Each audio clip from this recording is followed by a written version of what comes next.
অপ্ৰাদেশিকতা শিক্ষানুষ্ঠানৰ কাৰণে আমাৰ কাৰণে যি আমাৰ 2013 আৰু 2021 চনত বঞ্চিত হোৱা এই শিক্ষকসকলৰ কাৰণে কোনো ধৰণৰ কেবিনেটত তেওঁলোকে ডিচিশ্যন লোৱা নাই বুলি আমি মাননীয় শিক্ষামন্ত্ৰী মহোদয়ৰ পৰা যোৱাকালি গম পাইছোঁ।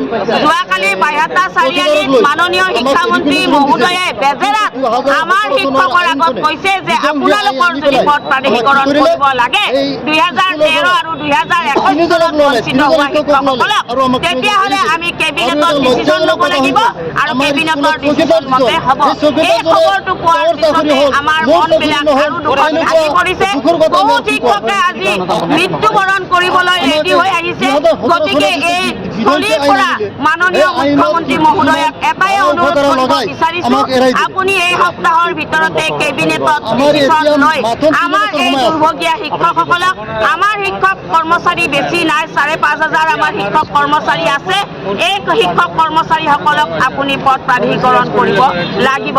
চাওক মাননীয় মুখ্যমন্ত্ৰী মহোদয়, আপুনি কংগ্ৰেছ চৰকাৰৰ লগত 15 বছৰ আপুনি কটালে, 15 বছৰ থাকিলে। আপুনি যেতিয়া কংগ্ৰেছ চৰকাৰত আছিলে শিক্ষামন্ত্ৰী হয় তেতিয়াই আপুনি আমাৰ শিক্ষানুষ্ঠানবিলাক ৰিকগনাইজ কৰিছিলে আৰু কনকাৰেঞ্চ কৰিছিলে।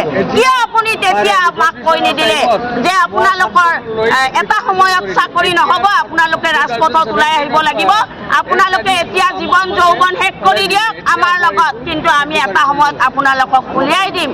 কিয় আপুনি তেতিয়া নকলে? আমি বঞ্চিত হোৱাৰ কাৰণটোৱে হ'ল ছাত্ৰ ছাত্ৰী নোহোৱা কথাটো, ছাত্ৰ ছাত্ৰী অসমীয়া মাধ্যমত কমি যোৱাৰ কাৰণটো কিন্তু আমি অকল শিক্ষকসকল দায়ী নহয়। কাৰণ আজিকালি অসমীয়া মাধ্যমৰ প্ৰাইভেট স্কুল, ইংৰাজী মাধ্যমৰ প্ৰাইভেট স্কুল গাঁৱে ভূঞে চহৰে নগৰে অলিয়ে গলিয়ে কাঠ ফুলাৰ নিচিনাকে হৈছে। কিয় অসম চৰকাৰে সেইবিলাক বন্ধ কৰিব পৰা নাই?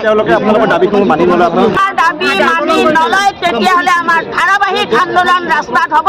আৰু পুলিচ প্ৰশাসন আপোনালোকক হাতযোৰ কৰিছোঁ, আমাৰ নিচিনা শিক্ষকে আপোনালোকক পুলিচ প্ৰশাসনৰ আসনত বহুৱাইছে। গতিকে আপোনালোকে আমাক বিনা দ্বিধাই গুলিয়াই মাৰিব পাৰিব, আমি বুকু পাতি দিম। আমি আজি যাম, আমি জনতা ভৱন যাম, আজি আমাৰ মেমৰেণ্ডাম আমি দিবলৈ যাম। আৰু নগলো হয় যদিহে শিক্ষামন্ত্ৰী মহোদয়ে আমাক তালি টোপোলা বান্ধি ঘৰলৈ যাব নকলে হয়।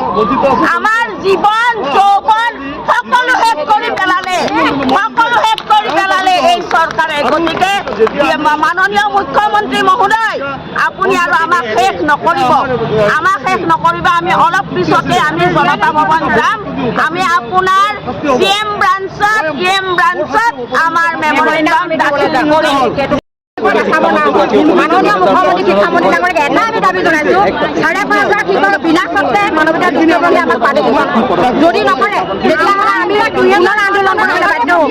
আমি তো আজি শান্তিপূৰ্ণভাৱে কৰিছোঁ ন, আমি একো গতিকে আপোনালোকৰ জৰিয়তে মাননীয় শিক্ষামন্ত্ৰী আৰু মুখ্যমন্ত্ৰী মহোদয়ে এটা বাৰ্তা প্ৰেৰণ কৰিছিল যে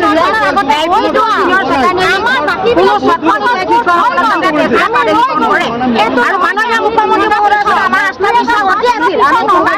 আমি বহুদিন আন্দোলন আমি নাই কৰা, কিন্তু বহুদিনা শিক্ষামন্ত্ৰী মহোদয়ে কৈছে তালি টোপোলা কাটি গুচি যাওক। এনেকুৱা এটা কোৱাৰ কাৰণে আজি আমাৰ শিক্ষকসকলে জংগী হৈ ওলাই আহিছে। যিহেতু আমি মাননীয় মুখ্যমন্ত্ৰী মহোদয়ৰ মুখলৈ চাওঁ আৰু এই 5,500 শিক্ষকসকলে আমাৰ সংখ্যা লৈ চায়।